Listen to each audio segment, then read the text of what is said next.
Ladies and gentlemen, welcome to this Warlords of Draenor Beta preview video.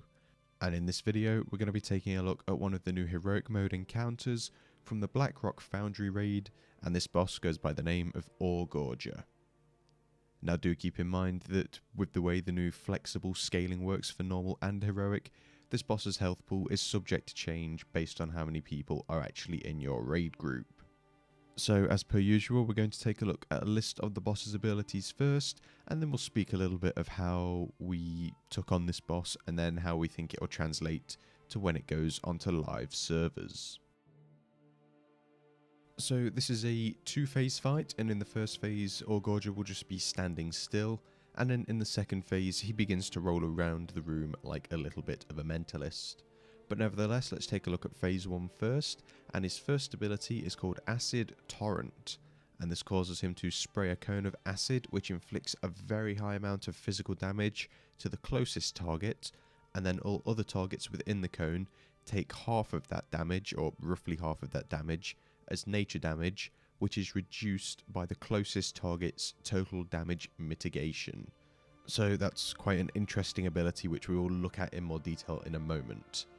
His next ability is called Wretched Blackrock, and this causes him to regurgitate Blackrock ore at a target, which leaves a pool of acid on the ground which will inflict ticking nature damage every 1.5 seconds.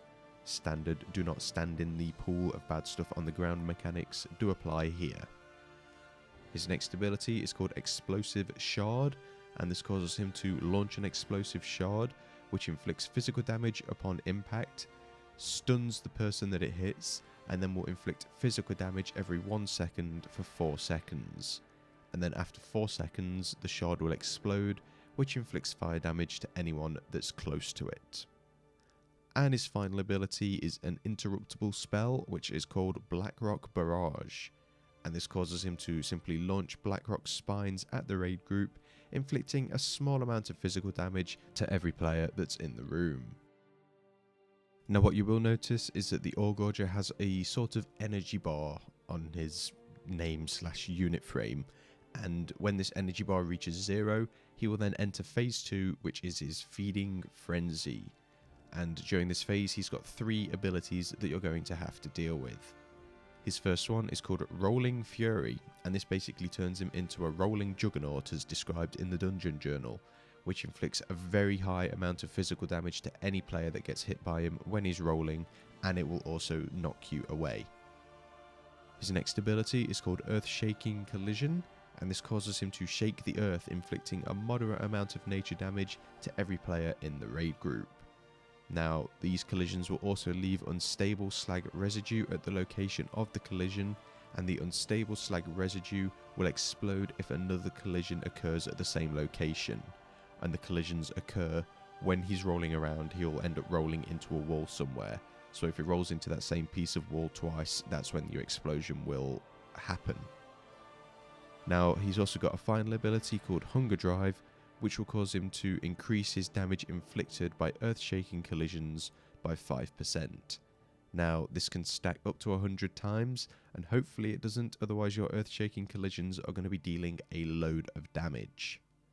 It's also worth noting that you get these little boxes spawning throughout the room during phase 2, and you have to run around and destroy these in order to get Blackrock ore to spawn, so to speak. They fall from the ceiling and they've got Blackrock ore contained, and the way for you to get out of phase 2 is to get him to roll through the Blackrock ore and get his energy bar back up to 100, and then he's less hungry and doesn't really want to go on a feeding frenzy anymore.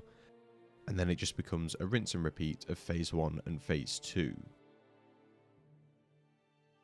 So now we've taken a look at the list of abilities, we are just going to have a quick run through them once again, and then I'll explain how we tried to deal with them, and maybe how you'll end up dealing with this boss when it hits live servers. So the first ability is obviously the Acid Torrent again, and this is just to remind you, it deals a high amount of damage to your tank, or the closest person should I say, and then everyone else in your raid will take a moderate amount of damage on top of that, which is reduced by your closest target's total damage mitigation. So as I just mentioned, you want your tank to be the closest person to the boss when he's casting this ability, so he'll probably be hitting tank 1, and you want tank 2 to taunt just before the acid torrent goes off. Now this does hit quite hard on your tanks, so you do need your tanks to use some form of damage mitigation abilities, and the damage they mitigate will also reflect how much damage the raid does take. So if, for example, your tank uses something that reduces damage taken by 20%, the rest of your raid is also going to take 20% less damage from this ability. What you'll also want to do is rotate your tanks, so your first tank takes the first acid torrent, your second tank takes the second, your first tank takes the third, so basically a swap on one stacks, as it does leave quite a nasty debuff on your tanks, which causes them to take additional damage from this ability. The next ability was the Wretched Blackrock, and this is the little pool of acid that spawns on the ground underneath players, and this is just a simple, you need to move out of this mechanic because it really does hurt. Now, it is worth noting that you can either loosely spread or stack up as one and move as one group, but that's entirely your own preference on how you deal with that ability. The next ability you raid had to deal with was the Explosive Shard, and we found that this primarily went for melee, but that could probably do with a bit more testing to see if it does go for ranged at all. And annoyingly, the shard is very hard to see at the minute, so you probably won't see it in any of the videos. You might just see the melee players running around like headless loonies. And remember, the shard lands on the ground and then it deals a little bit of damage, and then your melee player has got, or your melee players should I say, have got 4 seconds to move away from it as fast as they can. Then it explodes and deals damage to anyone that's close to it. You just simply need to get people to move away from this in order to stop them taking any excessive amounts of damage. And his final ability was the Interruptible Blackrock Barrage, and the keyword there is interruptible. If this spell does happen to go off, he will launch a load of Blackrock spines at your raid, which deal a high amount of damage, and it's kind of AoE damage you don't want to go off because your raid's already taking a lot of damage from other abilities. So we recommend you set up some kind of an interrupt rotation in order to deal with the Blackrock Barrage. When he starts casting it, he'll gain 3 stacks on himself, which means he's going to cast the barrage 3 times. So what we did was we set up 2 groups of 3 players which had an interrupt rotation, and we just dealt with it in that manner.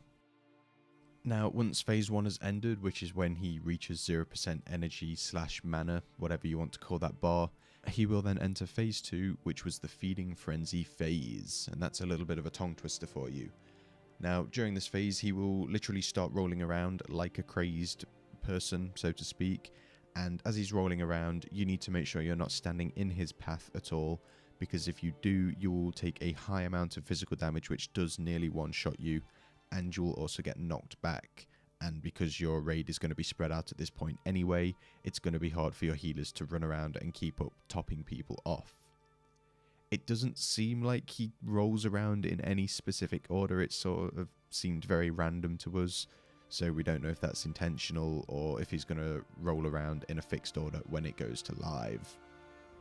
Now, when he is rolling around, he will eventually roll into a wall or a piece of earth somewhere, and that's when his earth-shaking collision ability will go off.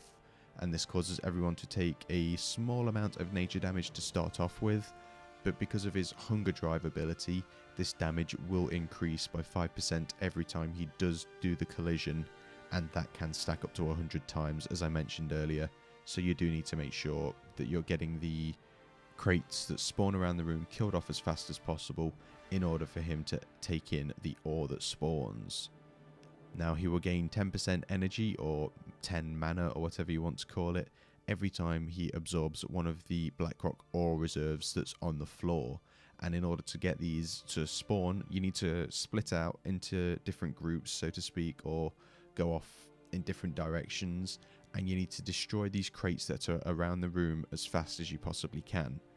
So that way, when the Orgorger rolls across where that crate was, he will take up the Blackrock ore that spawned from under it, gain 10 energy, and then you'll be that bit closer towards moving back to phase 1. And then the rest of the fight from this point on is just a rinse and repeat of phase 1, and then phase 2, and then back to phase 1, and then phase 2 again. Obviously, depending on DPS and how big your group is, you may see phase 1 and phase 2 a couple of times, but I think you could probably push it just to see phase 2 once and then get phase 1 twice. It's also worth noting that you can still damage the Orgorger as he is rolling around. So that's going to do it for this Warlords of Draenor Beta preview video. This fight was really fun. I enjoyed it. It's something different with the mechanics of rolling around and taking in the Blackrock ore. I really enjoyed it, and hopefully once a few things have been fine-tuned, it'll be a really good fight when it hits live. So, as always, thank you for watching, and if you are interested in future Warlords of Draenor Beta preview videos, then please do feel free to subscribe to the channel. Alternatively, if you'd like to keep up to date with all of the latest Warlords of Draenor news, please do head on over to flaskup.com.